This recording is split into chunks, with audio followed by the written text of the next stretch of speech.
Well, good afternoon, everybody. I'm Tony Moran. I'm the mayor of Mansfield, and we are here on Saturday to talk about the current status of the train derailment in Mansfield.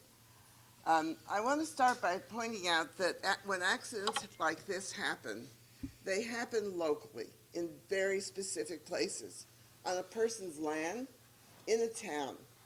But this derailment could not have been dealt with if there weren't for the collaboration of multiple agencies across multiple levels of government, and both volunteer and regular paid services.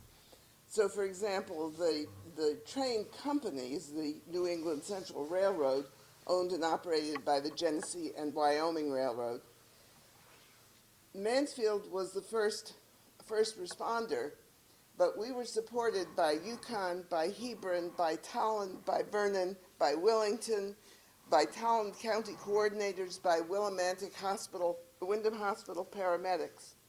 In addition, there were numbers of fire departments who joined us. We have very strong mutual aid agreements with our local fire departments, so we were joined by the town of Coventry, Ashford, Lebanon, Putnam, the Muddy Brook Fire Department, the Bungay Fire Department, the Canton Fire Department. In addition, because these towns are small, none of them can handle situations like this. We have regional agencies. So we have a hazardous materials agency called SERIT, and it is composed of Yukon Fire, Norwich Fire, Mohegan Tribe Fire, Mashantucket Pequot Fire, New London Fire, and the U.S. Sub-Base Fire Department. All of these organizations participated in responding to this crisis. And I must say that it had the potential for being a much more severe problem than it was. And it was only because we had these very massive turnout of people, both from fire departments and other agencies, that made it a lot easier. It's not a simple project. It was very cold. People worked long hours in the snow and the cold, and so they needed shelter, they needed food, they needed respite, they needed warmth. And so we had multiple agencies bringing those services. Dayville Fire Department brought a canteen and rehab unit. There were support from the Miller and Westcon unit. Corville's Garage gave on-site mechanics. Our Department of Public Works brought fuel trucks and scene lighting, and that was just local. And by the way, it was very local. The landowner, the Greens Farm family, contributed greatly to allowing access to the site.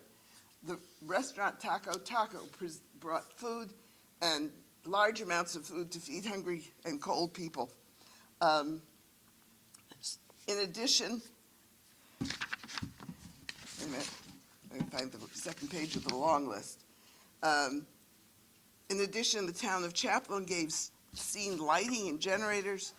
The FAA was involved because we didn't want extra drones flying around the site. So there were a lot of local people, but then there were our state agencies. We had the major state agencies were here, the state police, the Department of Environmental Protection, Energy and Environmental Protection, the Department of Emergency Services, the Department of Transportation, and our regional health district as well.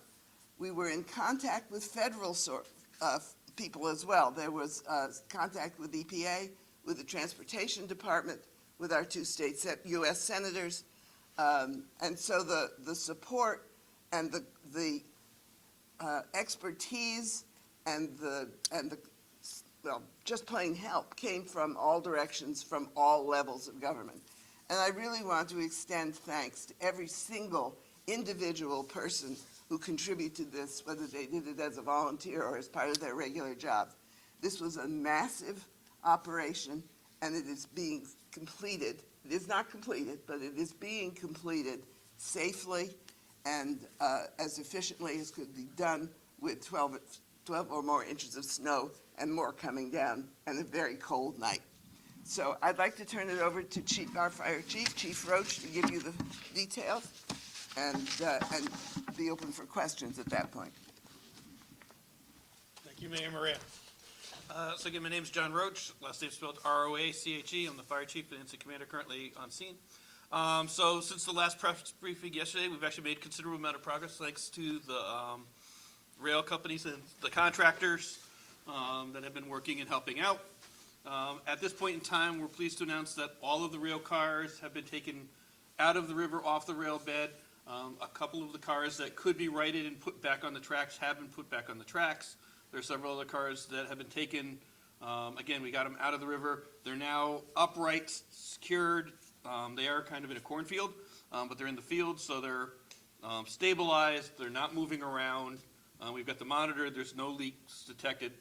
The liquid petroleum gas, I got it right, is in the cars. It's staying in the cars right now. So we've kind of over the immediate hazard or concern that we've had. So with that, we have been working with our partners with DEEP and Homeland Security, Demis region. We have lifted the protect in place order that we had. And so now we're just telling people really kind of remain vigilant about and a kind of awareness of what's going on. This is going to be kind of a prolonged operation on site. It's going to take a couple of days, if not a week or so, to get all of the product off of those cars safely, but we're doing it in a slow, safe, methodical method. So right now, and some of the weather's going to impact that as well, so we may actually take a pause a little bit for some of the product removal and focus on maybe stabilizing the scene and the rail bed a little bit more. So make that safe for the next day or two. And then we're going to be working probably throughout the next week, getting the product off of those cars again, but they're stabilized, upright, not leaking. So we're going to methodically go through, drain those cars, get them onto probably other rail cars so they can be transported out of the scene. We are just putting out a couple of notices to people. Be aware, first off, that Route 32 is going to be closed to through traffic for probably the next week or so. We are allowing people to access their residence, their homes. There are some businesses in that area. Those are going to be open for business. So like Desiato's Auto and Goody's Package Store, we want to let people know that those are going to be open and accessible. I know it's been a hardship for the businesses as well, getting in and out of there. So we are going to make it, they can access those from the 275 end of Route 32. But you're not going to be able to have any through traffic through the actual site in front of the actual derailment area, just out of an abundance of precaution. The other thing that we wanted to let people know is over the course of the next week, once we finish draining most of the product off of the cars to make them safe, what we do is what we call a purge or a burn off of the last little bit of vapor in that. That's in a controlled fashion. It's kind of like a large scale gas grill. You take the propane from your grill and burn it in a controlled manner. But we are going to be doing some flaring operations, so people may see some flames, especially at night. Those are going to be controlled manner for the next probably through the week. Other than that, at this point in time, we're going to be steady state and slowly working to get some more resources and crews in place. And that's all I've got, unless anybody has any questions. Yeah, Chief. Sure. You mentioned the importance of being methodical. Can you just go into a little bit more detail about the process of getting those cars out of the water? Sure. Actually, I could. Sure. We didn't take them out. The rail company had their contractors. Brian McLean, New England Central Railroad. Yeah, it's just a lot of planning, a lot of heavy machinery and equipment comes in and just slowly one by one attaches to the car, make sure it's safe to do so, and just more or less lifts the car with a crane out of the water into the field where they're now secured and ready to be transported. And can you speak at all to the weather conditions out there? Do they pose any issues? Of course, your slip, strips, and falls are number one concern, along with the freezing temperatures and frostbite, things of that nature. But we have been able to work through it. We've got a few inches of snow overnight, but things are still progressing good. And on a weather note, just with the temperatures tomorrow, is that going to stop or delay the process? Is that continue on? It will probably slow us down a little. We do anticipate, as Chief said, taking a pause if need be. Of course, safety is our number one concern always. But if we're able to work through that, we will continue to get things corrected and cleaned up throughout the week there. Thank you. Yeah, the cars are upright, they're safe, they're not leaking, and that's our focus right now. So we don't want to rush into doing anything that would jeopardize that position right now. Any other questions? Ryan Aylesworth, Mansfield's town manager. I did just want to say we have, as was stated in an earlier press briefing, a local emergency declaration in place, and the expectation is that declaration will remain in effect basically until all hazards are removed. We want to continue to use that declaration for the purpose of getting any resources we need, both while this is ongoing, but also in the aftermath. So that declaration will remain in effect, kind of open-ended at this point, until such time as the scene is clear and all hazardous materials are removed. So.